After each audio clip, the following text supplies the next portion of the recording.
The security camera clicks on. 11:47 p.m. Al Pacino stands alone in his Beverly Hills mansion, delivering King Lear's death scene to an audience of empty dining room chairs. His voice echoes through vacant hallways like a ghost trapped in eternal performance. What happens next reveals the most disturbing secret in Hollywood. Al Pacino hasn't been alone in 40 years because he's never stopped performing, even for an audience that doesn't exist. Beverly Hills, March 15, 2023. The $12 million mansion sits in complete darkness, except for one blazing room on the first floor. Inside, 83-year-old Al Pacino transforms his living room into Shakespeare's Globe Theater. Every single night, same time, same performance, same invisible crowd, hanging on his every word. But this isn't rehearsal for an upcoming role. This isn't preparation for anything at all. This is survival. Maria Santos has cleaned this house for 15 years. She's learned to navigate around Pacino's midnight theatrical performances like they're furniture.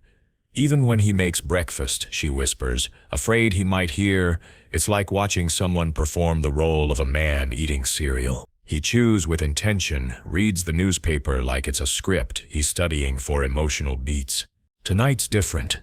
Tonight, the security cameras capture something no one was meant to see. The basement of the Beverly Hills estate reveals Pacino's most carefully guarded secret obsession. Mirrors line every single wall, creating an infinity of reflections that stretch into psychological eternity. Theater chairs are arranged in perfect rows, facing a small makeshift stage area. Scripts from 6 decades of his career stack in precise piles, organized not chronologically, but by emotional intensity. The darkest, most psychologically demanding roles closest to his performance space. This is where Al Pacino comes to exist, when existence becomes unbearable. At exactly 12:15 a.m., he descends the stairs with the purposeful stride of an actor taking the stage. The performance begins immediately. No warm-up, no preparation, no transition from real life to performance mode, because there is no real life anymore. Just Pacino, alone with 1,000 versions of himself, reflected infinitely in the surrounding mirrors. To be or not to be, that is the question. His voice fills the underground space with Shakespearean grandeur. But here's what the security footage reveals that would shock even his closest friends. He's not practicing for anything. He's not preparing for any upcoming role. This is simply how Al Pacino exists, when no cameras are rolling and no directors are watching. The high-definition cameras capture every disturbing detail. Pacino switching between characters mid-sentence without any logical transition. Hamlet becomes Tony Montana, becomes Michael Corleone, becomes Frank Serpico. His voice shifts completely. His posture transforms. His entire being morphs as he inhabits each role with the same intensity he brought to those iconic performances decades ago. By 1:30 a.m., he's physically exhausted. Sweat drips from his forehead onto the basement floor. His voice is hoarse from 2 hours of constant performance.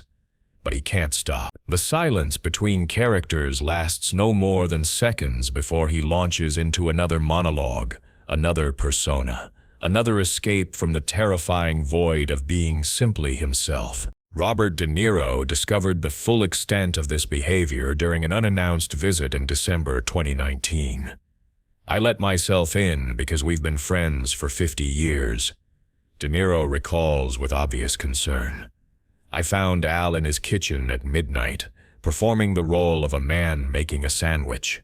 He was having a full conversation with his refrigerator about their scene together, discussing the emotional arc of opening the door and selecting ingredients. When De Niro called out to him, Pacino seemed genuinely startled that another person was witnessing his performance. The most disturbing footage comes from 3:17 a.m. on that March night.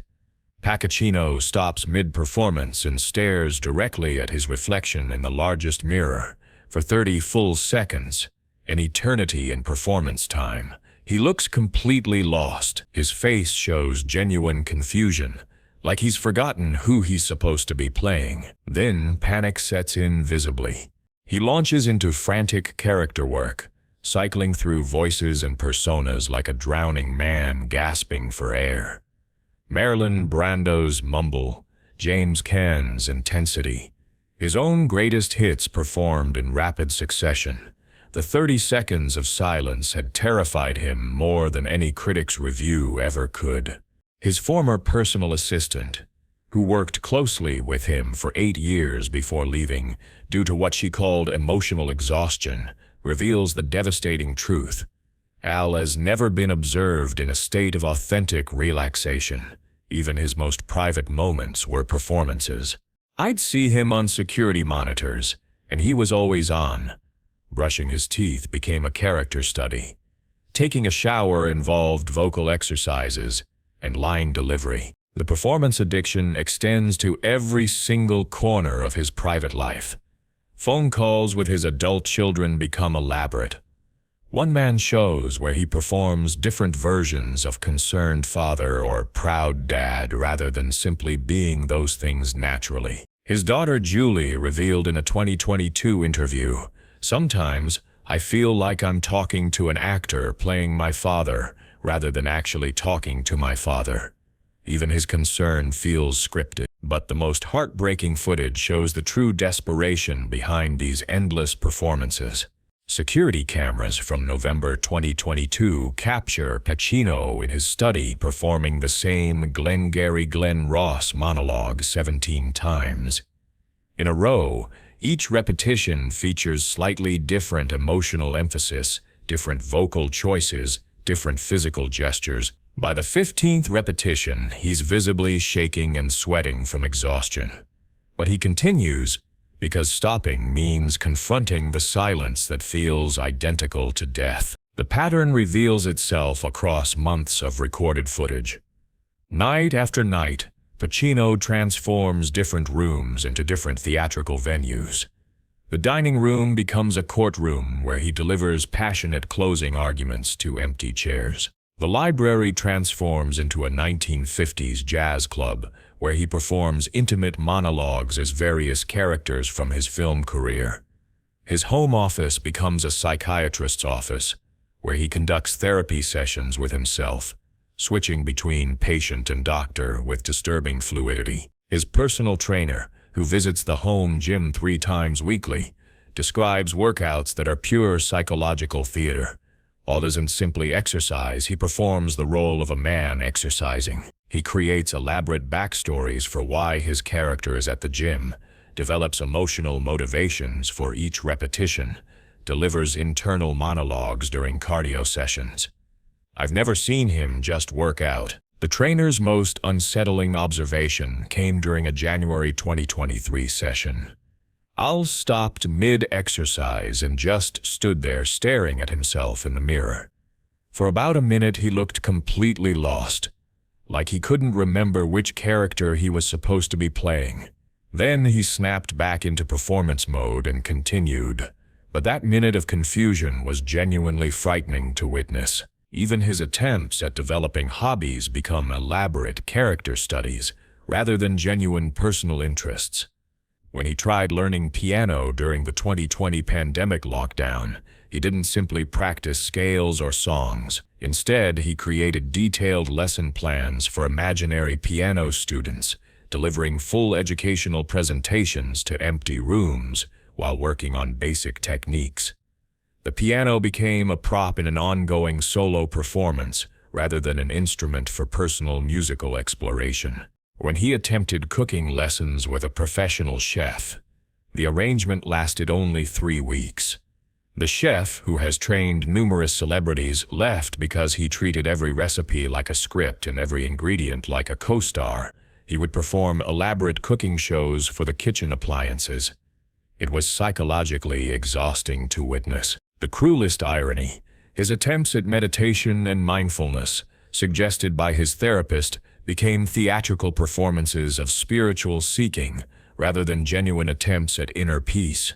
The night that changed everything was captured in full by the security system on March 15, 2023. A sudden power outage killed all the house lights at 2:43 a.m. mid-performance.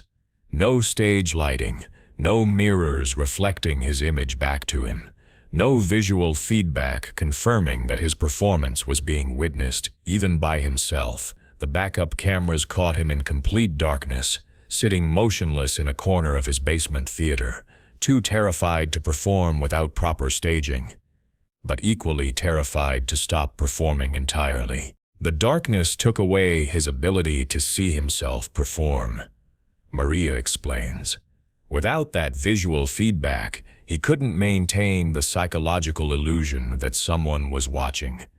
He was trapped between terror of performing badly and terror of not performing at all. The house staff found him the next morning at 6 a.m., still sitting in that same corner, whispering fragments of Shakespeare to himself in the dark. Security footage from the following weeks shows the psychological impact of that night. Pacino's performances became more frantic, more desperate. He installed backup lighting systems throughout the house. He added more mirrors to every room. He extended his nightly performance schedule from 4 hours to 6 hours, as if trying to make up for the lost time in darkness. Friends who occasionally visit describe the unsettling experience of never knowing which version of Al Pacino they'll encounter on any given day. He's always performing some variation of himself, admits one longtime friend who requested anonymity. Sometimes he's performing relaxed Al pissing friends over. Other times it's contemplative Al discussing life's meaning. But it's never just Al being Al. The friend's most disturbing realization: I don't think I've ever actually met the real Al Pacino. I've met dozens of his interpretations of Al Pacino, but I'm not sure the actual person exists anymore. His attempts at romantic relationships have followed the same pattern. Former partners describe dating characters rather than the man himself. One former girlfriend, speaking anonymously, revealed he would perform being in love rather than actually being in love. Even intimate moments felt scripted. He'd deliver romantic dialogue like he was in a scene rather than expressing genuine emotion. The mansion has become a 24-hour theater, where the show never ends, the audience never arrives, and the performer never rests. Every room serves as a different stage set. Every daily activity becomes a scene to be played with full dramatic commitment. Every moment of solitude becomes a moment of desperate performance against the psychological void of authentic existence. The security system has documented over 2,000 hours of these solo performances since January 2020. The footage reveals a man who has lost the ability to distinguish between performance and reality, between character and self. What began as method acting has evolved into a psychological prison where the inmates and the warden are the same person. The tragedy isn't that Al Pacino performs when he's alone. It's that he performs when he's alone, because being alone with himself, without character or role or dramatic purpose, feels like complete erasure of his identity. House staff, security personnel, and occasional visitors are witnessing the slow psychological dissolution of a man who forgot how to exist without an audience, even an imaginary one. The performance has consumed the performer so completely that there's no distinction left between the man and the roles he plays. Today, the lights in Al Pacino's mansion still burn from midnight until dawn every single night. The performances continue with mechanical regularity. The empty chairs still serve as his most faithful audience. And somewhere in that house, buried beneath decades of characters and theatrical personas, the real Al Pacino might still exist.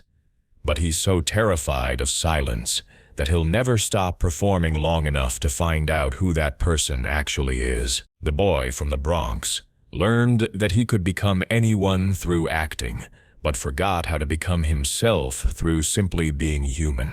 Now, at 83, his greatest performance is the desperate daily attempt to convince himself that someone is still home behind all the characters he's accumulated over a lifetime of avoiding his own authentic existence. Al Pacino performs alone not because he loves acting more than others, but because being alone without performance isn't solitude, it's psychological erasure. And he'd rather exhaust himself with endless midnight shows than risk discovering that when the curtain finally falls, there might be nothing left to take a bow.